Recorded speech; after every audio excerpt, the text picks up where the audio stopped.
तो good morning student, आइए आज हम क्लास फर्स्ट का चैप्टर नंबर सेकंड स्टार्ट करेंगे। और अभी तक हमने कितना पढ़ लिया है बच्चों? चैप्टर फर्स्ट हमारा कंप्लीट हो चुका है, जिसमें हमने क्या पढ़ा है, जिसमें हमने क्या पढ़ी है, मात्राएं पढ़ी है। सारी मात्राएं आपको आ गई है ना बच्चों?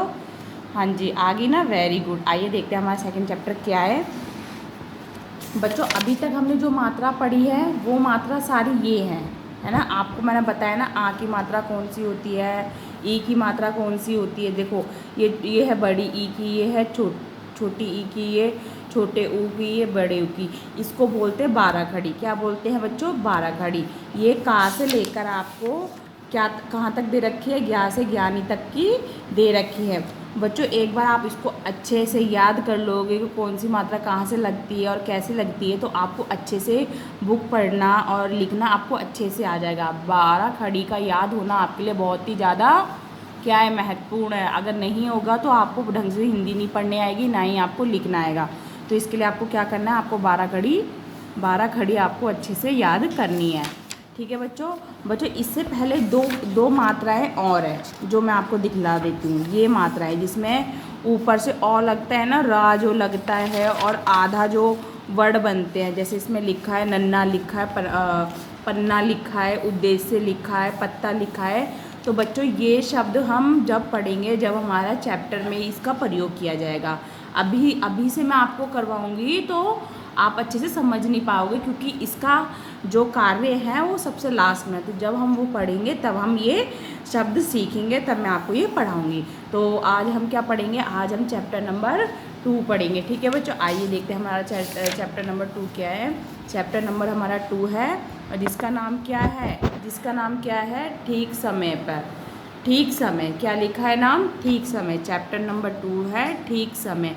ठीक समय का मतलब बच्चों इसमें ये बताया गया है कि हमारे जो कार्य हैं उनको कैसे करना चाहिए, उनको हमें ठीक समय पर करना चाहिए। देखो जैसे आप स्कूल जाते हो सुबह, तो आप स्कूल के टाइम पे 7 बजे जाते हो। अगर आप 9 बजे जाओगे तो वो ठीक समय कहलाएगा? नहीं कहलाएगा ना। इसी प्रकार जब आपका खाने का टाइम होता है दोपहर का, तो कितना होता है?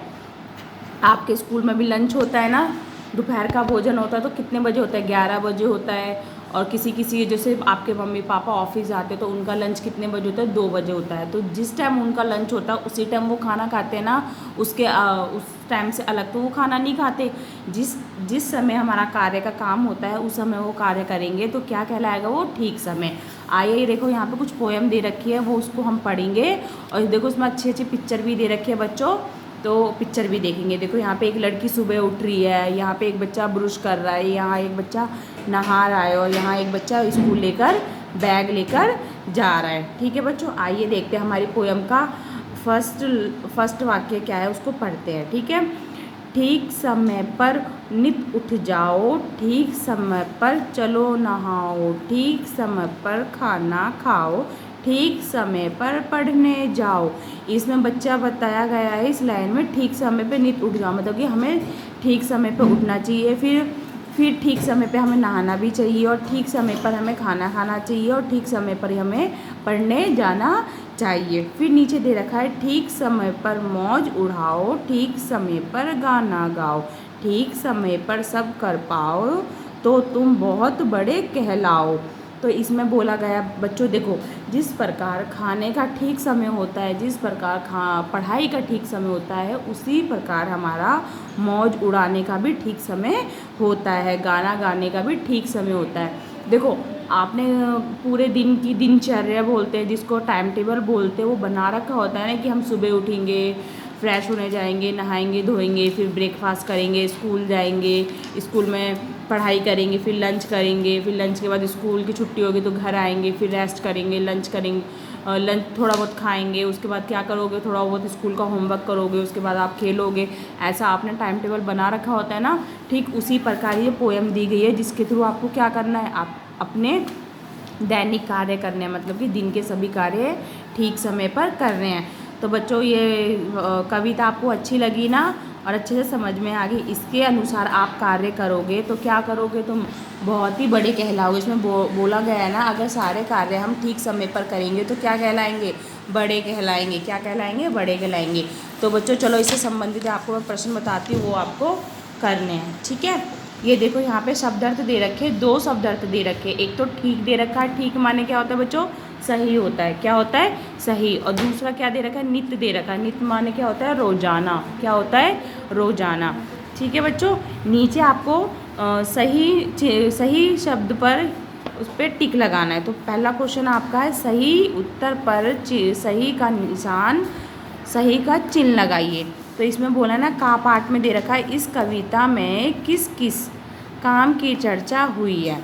तो किस किस काम की चर्चा हुई है, देखो इसमें दे रखा है, नहाना, पढ़ना, खाना, सभी।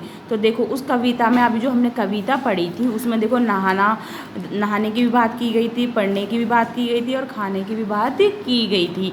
तो इसमें से आंसर क्या होगा बच्चों, इसमें सभी की बात की गई थी। तो यहाँ पे क्या लिख रखा है, सभी। तो यहाँ पे हम क्या लगाएंगे, सही का निशान।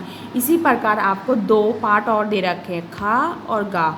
ये आपको अपनी बुक में करना है।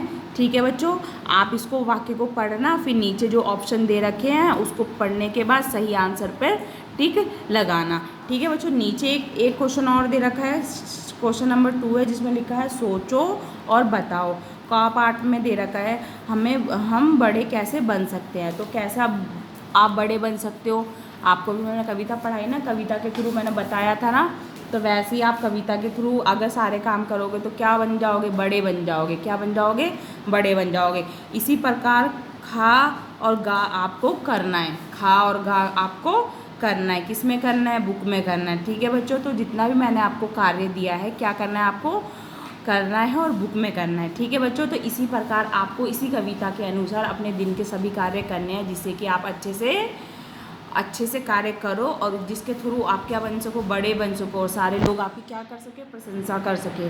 ठीक है बच्चों, आज की कविता हमारी यहीं ख़त्म होती है। इसके आगे की कविता हम नेक्स्ट क्लास में पढ़ेंगे।